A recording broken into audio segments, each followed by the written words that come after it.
Pookie Bears, look at me. I'm back. Back for Leonie Dawson refuses to be categorized. Honestly, who knows? That name just makes me fucking laugh.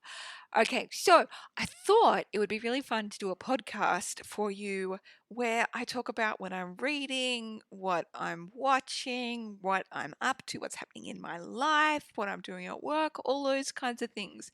When I used to work in the Australian government, they used to have these fucking dicky things called fireside chats with the secretary, and the secretary is the CEO of that government organization. And I was thinking to myself, oh my god, this is kind of like a fireside fucking chat. But I don't know. I think it's more like a cup of tea, a cup of chai with me. I don't know. I figured if you're a friend sitting beside me and we're here for a catch up, one, I want to know everything that's happening, what you're creating, how your kid's going, what you're doing to take care of yourself, all those kinds of things. And then this is what I would share back with you in case that is of interest to you. So, what am I reading? Well, that's a good one. That's an easy one to start with. As you probably know, I do read a lot of books each year. If you go to leoniedawson.com/best hyphen books, then you can find my best books list for the last since 2012. So I read about 400 books a year at the moment, and then I create a list at the end of the year of my very favorite ones. And as you probably know, I'm pretty varied when it comes to reading. I read a lot of graphic novels and memoirs. I read biographies. I read business books and self help books and money books and um, anything that strikes my fancy. Oh, and of course, like so much trashy romance, so much erotica. Like, let's face it, like bulk of my reads is that. Um, but yes, I love talking about books. I am a resident bookworm. I have been my entire life. So I thought I would share what I'm reading currently. So currently, I am diving deep into Carrie Cohen, and she wrote a book called Loose Girl and also wrote a book called Girl Trouble. And I found her on like Friday. It's now Tuesday, and I've read two of her books. So that's kind of where we're at on that little obsession front. They are memoirs specifically about relationships and friendships. So Loose Girl is kind of a memoir of her promiscuity and how much she fucks people, really. It's amazing. She's got this kind of raising honesty about her behavior and other people's behavior and how it felt and um, why she was so promiscuous and that kind of stuff, what drove that. And it was just fascinating. I really love that kind of just all all open, like that bare and raw, and it's not cute. Like that, she is not trying to make herself look great. She's just trying to be honest. And I really appreciate that. It reminded me a little bit of Kiese Layman, who wrote Heavy and some other fantastic books, he kind of shares his experience growing up as an African American kid and where race intersects with his own sexuality and his weight and that kind of stuff. So those kind of like really bald honesty memoirs I just love. In terms of TV, we are going through a stage, and I'm not sure if it's just because there's nothing else on, because my husband is kind of the director of our TV experience, and I don't give a fuck. Like, he has the remote control, he finds TV shows for us to watch, and I mostly just sit beside him. I'm never actually really watching the TV. I'm always doing something else. So I usually have my laptop open and I'm working, or I'm creating and working on my art journal or painting or whatever. At the moment as well, I'm cataloging my kids' school's entire library books. So that's kind of taking quite a few hours per week. So I'm always just sitting beside him, and if something is interesting, then I'll actually put down what I'm working on and watch it with him. And at the moment, we are watching New Girl, and we watched New Girl the first time around when it was live. It's now finished. But we've started rewatching that whole series, and holy fuck, it is so funny, guys. It is hilarious. We are laughing out loud. And there are some fantastic one-liners in that show. So, for example, there's a guy in there, Nick, who I just absolutely love. Um, and he hurts his back while playing sport. And everyone else says, "Oh my God, you're walking like a Disney witch," because he's kind of sucky about. And so my husband now calls me the Disney witch because when I wake up in the mornings and I get up, I tend to shuffle around because I'm hypermobile. So my back tends to be pretty sore in the morning. So I am officially a Disney witch, and we just laugh so fucking much. So, New Girl, I know it's not a new sexy recommendation for you, but I 100% recommend rewatching. It's just as good for a rewatch as The Office. And like that is fucking high praise because I love The Office and I've done a read through, done a watch through a few times now. And that I should also say, this leads really nicely into my next topic, which is what's happening in my personal life. Da, da, da. Well, for the first time in 10 years since we started having kids, me and my husband don't have kids with us 24 hours a day, 7 days a week. So we had a Stara almost exactly 10 years ago now. And it's just been us with her since then. She didn't go to daycare. We didn't have relatives to look after her. It's been us, and that was our conscious choice. We wanted to spend as much time with her as possible, and then Beth once we had her 4 years later. Um, and for a couple of months there, like for different patches where things are like we were just way too fucking busy, we would have a nanny come in for a couple hours in the afternoon while we worked a couple of meters away. So we've been like hands-on parents. And then for the last 3 years, especially, we've been homeschooling our kids, which is another level of parenting intensity altogether. And now, for the very first time, my eldest is 10, my youngest is 6, and my youngest started going to the small independent school that my eldest daughter is at now. And we don't have children for like regular hours every day for the whole week. And it's felt like a fucking honeymoon, guys. It has been such a weird and beautiful and life-changing experience because me and Chris, we've been together for a really long time. We've been in love since I was 18 years old. I found him on the second day of my first job. So I was 18. I just graduated high school. I went to Malaysia as an exchange student for a few months. I came back and I started working at the local council, and he was the IT guy there. And I remember meeting him on the second day because he was sick the first day.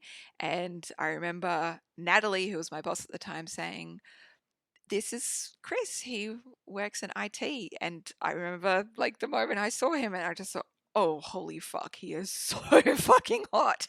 Oh my God, I'm so in love. And it honestly was just love at first sight. And that continued for months. Every time I'd see him, and I would just have an absolute out of body experience. I couldn't speak around him. I could hear his voice even when he was like 5 cubicles away. I could hear his voice and it was like, "Oh, he's coming. Oh my God." It was absolute infatuation. And I didn't think he would be interested in me because he was 27. So he was older than me and very hot. And I felt like he was way out of my league in a way, just because, we're in different stages of life, really. But turns out happily that he felt the same way and he was having the same out of body experiences. And I found this out, guys. This is a side story. Yes, I know. But I found this out because eventually I was like, you know what? I'm going to ask him out. And I did. Ta-da! Because if you want something, guys, just go after it. And here's the thing, knowing my husband, there's no way on God's green earth he would have ever asked me out because he is just so shy and so sweet, but he would never, never, ever, ever have asked me out. So I needed to take that bold step. And I want to say to you, 19 years on and 2 children, I'm I'm so fucking glad I did, and I highly recommend just like jumping on that adorable stallion you see. Don't fucking wait around to be asked, guys. Choose yourself and choose what you want and right after it. Anyway, so I met him when I was 18, and then we didn't have kids till I was 27. So we were together for 9 years before we had kids. We moved in together a month after our first date because we were on like Donkey Kong. And we haven't spent a night away from each other really. Like, there's just been very small patches, like maybe a week or two. I think 2 weeks is our maximum. And that was just once, So we've just been by each other's side. And we had 9 years of being each other's best friend and having a whole world that was just Chris and Leonie world. Oh my God. And I mean, I want to say here, it was like we've never been a perfect couple. We've absolutely argued and like when he's walked away from me, I've like given him the fucking finger behind the back, and I just thought, oh God. And I remember one time we had a fight so bad that I told him, he said he was like going out to go and buy KFC to emotionally resolve. And I told him that I hope he choked on his KFC.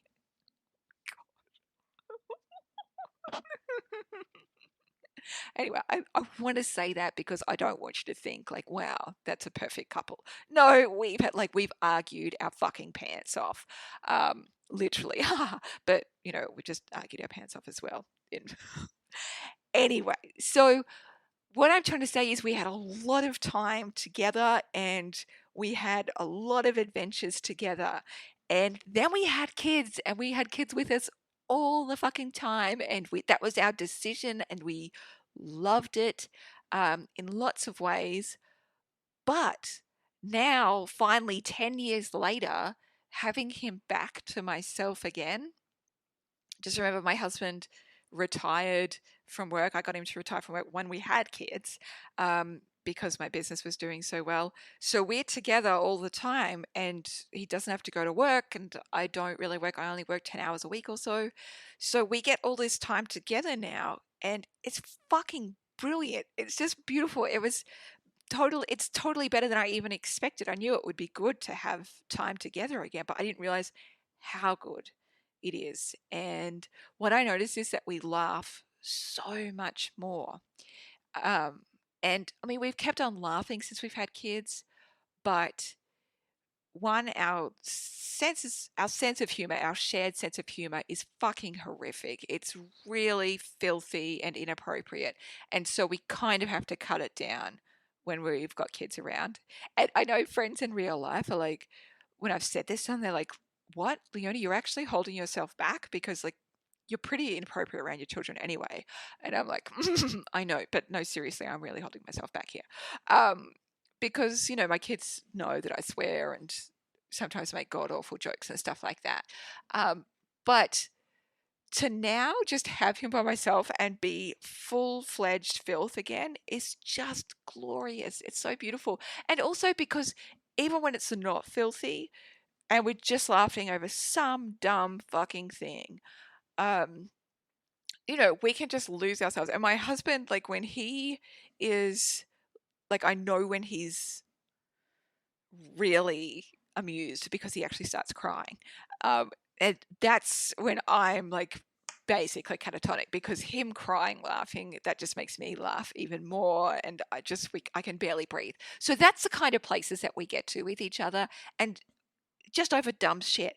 But I've realized like we actually couldn't do that as much with our kids because our kids would be like, what are you laughing about? Like, that's why are you laughing so hard? Play it like you're hurting my ears. Like, and my kids aren't dicks by any means. Like, my kids are lovely children, but having to stop and explain why a joke is funny or why we're laughing so hard, just it kind of ruins the jam. It ruins the vibe.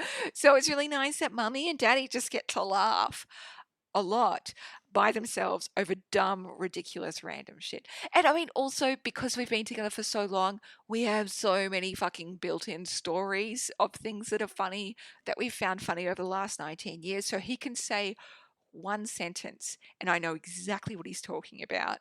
And it just sets us off into huge peals of laughter. And my kids would go, why is that funny? And then we would have to take time to explain why that's funny. So it's just a joy not to have to do that and just to laugh and laugh absolutely unadulterated. It's adorable. I didn't realize that we were missing laughter so much. And I didn't realize how much we actually do laugh when we're together. So it's actually been a really sweet reminder for me that we actually are still in love, guys, like crazy, 19 years on, and we still rub together really nicely. We're good mates, which I feel very, very blessed about. So there we are. It's been life changing, and it's also been amazing that we can go on little adventures without the kids now. Um, and it feels like the little adventures we used to have before kids. So I just wanted to share that because that's really lovely. And if you haven't had time with your partner lately, try and carve out some time because fuck, it's really nice just to rediscover them again, and just be mates with them again and laugh and have loud daytime sex because that's also awesome. Anyway, so those kinds of things are happening. Also, because our kids are at school, we've kind of like, okay, we've got more free time now, which is lovely. And I know people say to me, oh, Leonie, does that mean you're not going to be doing 10 hours of work a week anymore? Are you going to do more now that the kids are in school? I'm like, no, why would I do that? Like, I still want to just enjoy myself and have a fun time and still have a nice life. Plus, I don't need to work more than 10 hours. So why would I? Plus, I feel like more juiced up when I'm not working all the time. There we go. I don't have to explain myself. Fuck it. I don't have to explain myself. Anyway, now that we've got more time to ourselves, me and Chris have decided to really focus on our health because, of course, being parents for so long, and having them kind of pretty attached to us, it's meant that the exercise part has been lacking.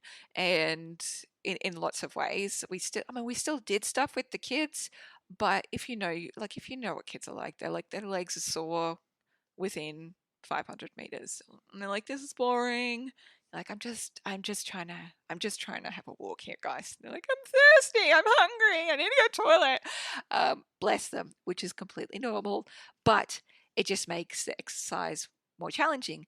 And so now without kids, we've been like going on long walks together, and it's actually been really lovely. And we can walk up to like 30 kilometers a week now, which I never thought we would do.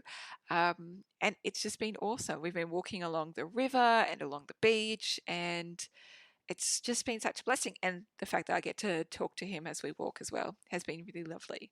I did, however, discover last week that you should probably wear sneakers when you do these things because I've been doing 30 kilometers a week wearing Birkenstock sandals. And my feet were like pretty fine and everything. But then I was like, but my arches and like all my feet kind of hurt. And I went to a sneaker store, and she was like, how much do you walk a week? And I'm like, about 30 kilometers a week at the moment. She's like, and what are you walking in currently? And I'm like, the things that I'm wearing. And she's like, what? What are you doing? Like, how? What? How? And it's like, I feel like I forgot. I didn't get, I feel like I don't get the memos on how to be an adult.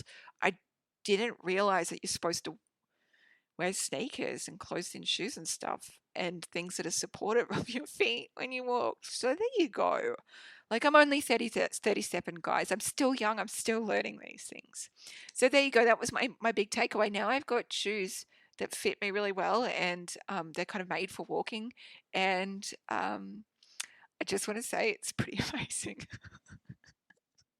Yes, I should know this, but I don't. Okay, so that's what's happening in terms of reading, in terms of TV, what's happening on the life front. I'll share about my like work and creativity front. First and foremost, I realized that I was starting to like get into comparisonitis with myself, with other people even.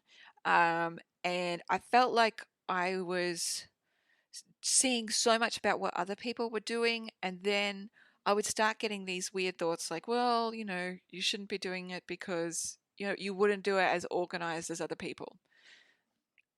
Okay, podcasts. Like, I love when like some podcasts are so obviously like they're reading from a script, and I think that's so fucking amazing. But there's no fucking way that I could do that on God's green earth. Um, anyway, so I was comparing myself and thinking, well, I can't do it that way, so I should not do it at all. And I was comparing myself, like, well, I don't know, these weird thoughts, like I'm just being left behind. I'm not doing a good enough job. And I was like, this is really weird. This is weird for me to compare myself because it's not something that I actually normally do. It's not something that I've ever really done in my life. I've always been pretty out and proud about being Leonie and just fucking loving the shit out of being Leonie. It's been such a joy. And I thought, this is really weird. Like, why is this coming in? And so I was trying to work out where it was coming from. And I thought, I need to change something drastically. I need to do a whole bunch of experiments and see where it's actually coming from. And so I started doing a few different things. I started doing journaling more. I started meditating more. And those things weren't really making a big difference. I started trying to do different productivity habits, and that wasn't working either. The underlying issue still wasn't being fixed. And then I was like, fuck it. I am taking social media off my phone. So I took off Instagram and Facebook off my phone. However, I did keep Facebook Messenger because I can still chat to people that way, and I kept texts and Gmail. Um, so I can still contact people, but I can't scroll and see what other people are doing. And I know people have said to me, oh, but how do you post on social media then? And I do it the old fashioned way on my computer. So, Instagram, you can find Instagram for desktop. I use something called, what's it called? I think it's called Devaco or something. Hang on. No, Devanco, Devanco. But if you just Google desktop for Instagram, you can find it and you can post to Instagram from there. And you can, of course, post to Facebook from there as well. I did, however, also put on my newsfeed eradicator plugin on my Google Chrome on my computer as well. So I just stopped the scroll basically of scrolling what people are up to. So I stopped doing that, and each day, it's been a few weeks now, each day I've noticed that like I've got a little bit more brain space back, like incrementally more and more. And I've started thinking more about myself again and less about what everyone else is doing and how it all looks so great and so perfect and how I can't measure up to that. Um, Again, it's really weird hearing me say these things because it's never been something that I've thought of in my lifetime. Um, so it was really weird to find myself in this shit. And I was like, this is fucked. So it's disappearing, it's dissipating the longer I spend away from scrolling on social media apps. And here's the thing, right? Because I don't have the scroll on there, my phone usage absolutely dropped dramatically. So it's down like 75% from what it used to be. It's less than an hour that I spend on there. And the hour I do spend on there, I use Messenger and I actually like talk to friends like one on one or in little groups. And so I actually feel more connected with my friends than I was before.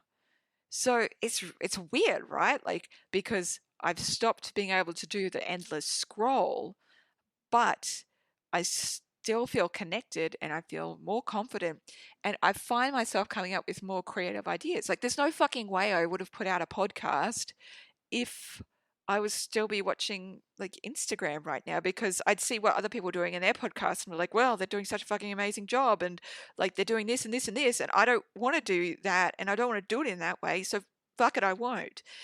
And having time away, I was like, well, no, I actually do want to do a podcast. I do want to talk shit. And I don't want it to have a format and it's going to have varying lengths. And I'm not going to like pre-create a script for it. And I'm not going to like put cute little excerpts on Instagram stories, however great that might be, because that would drain away all of the energy and excitement that I have for it. So taking off social media apps has been fucking brilliant. I can't see myself going back to it anytime soon. Um, and I find that I'm reading more on my phone as well. So I've got like a Medium subscription now, and I've gone back to reading long form like blog posts and articles, and they've actually been that much more educational. And I was thinking to myself, social media isn't that educational. Like there's these short little fucking excerpts where people try and look like they know what the fuck they're talking about, but I don't find it as helpful as kind of longer and more intensive, well thought out blog posts and articles. Like when the fuck did we stop writing these blog posts and articles? Because they're fucking bonzer and they're so useful and so powerful. So in summary, fuck social media. I don't. Fuck the endless scroll on social media, I say, because it sucks and I'm not into it. And I'm so glad that I have turned it off. It's helping me immensely. So, what am I doing with all this time that I'm not spending endlessly scrolling other people's shit? That feels demotivating. So, I am currently running my Goal Getter Mastermind, which is so much fun. People get daily accountability where they set their goals and then write in what they've accomplished that day as well. And then we have a weekly call where we do like a 10-minute work session, and then I answer questions for 5 minutes, and then another 10-minute work session. And it's really about doing work in short bursts of time, especially things that you've been putting off, and really making sure that you increase your productivity and just be super focused. And they're almost kind of like an online co-working space. I fucking love them. I am having the best fucking time with them. This is like the most fun I've ever had coaching. And it's amazing because usually in courses, what happens is everyone starts out like super excited and like they're all on the first call, and then like 100 is less on the next call, 100 less on the next call. And then by the end of the course, you know, people are down to like, it's only the ones that are really holding out that manage to turn up. But by doing like these mastermind calls instead in this format where people actually turn up and do their work, the number has stayed pretty much the same the whole way through, because anyone who turned up on that call, like that first call, they got work done and they're like, oh, holy fuck, I need to be here every week. And it has been brilliant. I love it so much. I feel so productive on it. And I love hearing what other people are getting done on it as well. Like people are getting so productive and they're actually finding that it seeps out into the rest of their work week as well, that they're that much more productive. So the mastermind was only supposed to go until next month. And enrollments are closed for it currently. And I was only going to do it for that 3 months. But honestly, I have loved doing it so much and I can't bear the thought of not doing it like permanently.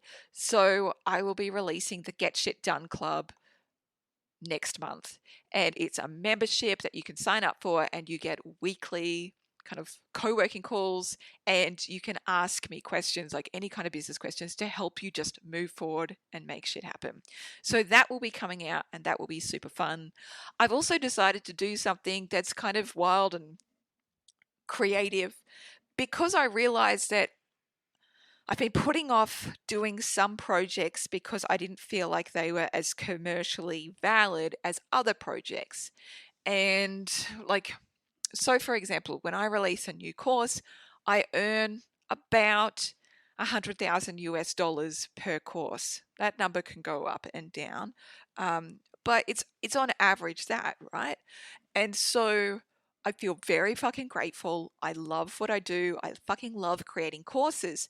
And it also means that sometimes a lot of the time when I turn up to work, I think, oh, what do I want to create? And I'm like, well, I could create this or this or this. But if I created another course, it would be that amount of money and I could continue selling it, for all eternity. And so I kind of felt like I needed to create in that specific format because that's the proven moneymaker for me, And then I was talking to Carrie Rowett, who's a kinesiologist and a friend of mine and a mentor, and we were talking about it, and she said, Leonie, do you remember like 10 years ago, you like spent 3 days and made like this ebook that was all rainbows and shit and had unicorns, and it was so awesome and so weird, and nobody was doing anything like that back then. And like nobody on earth, especially you, would have thought that it would go on to be used by 350,000 people worldwide and be $1 million plus income stream for you. So sometimes like you just have to take like wild creative risks and see what happens with them. And I was really thinking about that. Oh my God, yes, like I need to still allow myself the that the crazy, wild, creative projects, not because it might turn into $1 million revenue stream, but because for the sheer fucking delight of it. Like when I wanted to have a creative career, I wasn't thinking to myself, yeah, have a creative career so that you can only do the things that are most profitable. No, I wanted a creative career so I could have these stupid, crazy side projects. So I've decided to like really dive deep into the creative, like into stupid, crazy nonsensical side projects, whatever the fuck I feel like doing, basically. And whatever the fuck I've felt like doing has been something that I've wanted to do for years. And I've told so many people about it that it's actually boring for me to say now. I want to write a romantic, erotic novella, like just a short book, because even though I used to write fiction when I was a kid and in high school and stuff like that and really loved it, somewhere along the way, I've started thinking of myself only as a nonfiction and memoir writer. And in some ways, I kind of need to prove to myself, no, Leonie, like, don't fucking categorize yourself like that. You can do whatever the fuck you want. And also, having read so many erotic novels myself, I'm like, I want in on this action. I want to do this. So I am writing that in fits and bursts. And it's only going to be a novella. So I will have it. I'm going to fuck it. I'm going to go out in public here and say it's going to be written and be released on April 1st. April Fool's Day, because that's a fucking hilarious day to launch a book. I seriously did not have that like on my brain of when to do it. I was just going to like have it as like one of those things that I'll finish at some point. But no, fuck it. Let's ride the wild donkey here, guys. Let us really let's create an awesome deadline. So April 1st, Fool's Day, I will have my first romantic novella, and I will have it on Amazon and share it with you. It will be under a pen name, but I will share that pen name with you. I'm only like not writing it under my name because the Leonie Dawson brand is kind of the brand. Oh my God, what a fucking wanker. But my brand is really tied to the workbooks and business and self-help stuff. So when you search Leonie Dawson, it should probably be like that category of books that comes up. And then my like trashy erotic shit should be under another name. So that's what I'm also creating and playing with. I'm also running my money course as a live round as well. You can still enroll and jump in. Um, I really love this course. It's so weird because it's one of those courses that I was definitely not planning on doing. And then there was one Friday night, I couldn't really sleep. And so I was just coming up with ideas and just lay in bed, coming up with ideas. And the idea of the money manifesting a multiple streams of income course, it just felt like it plopped down onto my lap and it was fully formed. I was like, what? Money course? And then it was like, yeah, it's going to be money manifesting on multiple streams of income. And I was like, okay, and what would I teach in it? And it was like, the whole framework of what I would teach in it came through. So that was really fun. And so it came through on a Friday night. I thought, well, fuck it, I'll just do it. And so like by that Monday afternoon, so like 3 days later, I'd launched it and put it out into the world. And it's gone on to be my number one best-selling course so far. I mean, my other courses are like pretty popular as well in that, I mean, we're only talking, so I think I've had about 1,500 people. No, it'd be more than that now. Yeah, about 1,500 people through the Money Manifesting in Multiple Streams of Income course.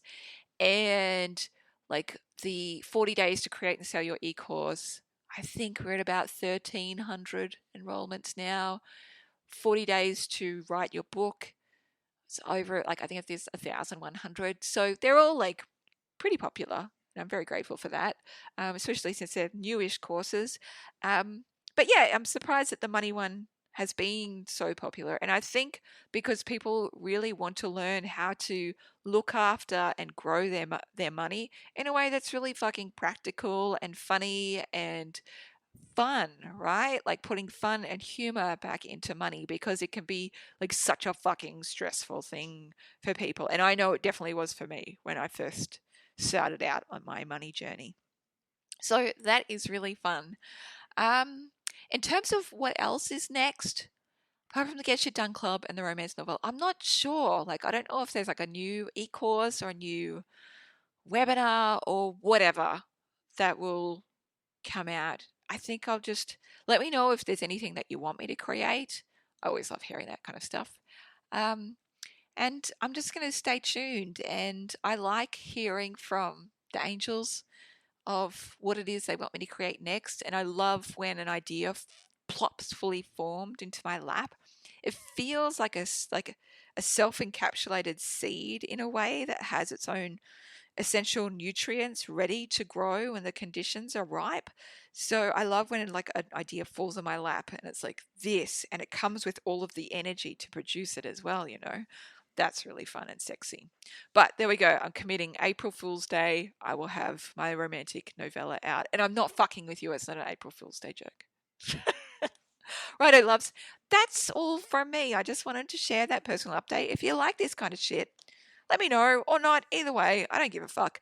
I just want you to have a great life. And I want you, even when it's hard, I want you to know that you're deeply and truly loved, and that there's good and beautiful things coming your way, and that you have so many gifts inside you to share. And I can't wait to see what you create, and I can't wait to see how you share your light with the world. All right, I love you guys. Have a blessed day. Bye.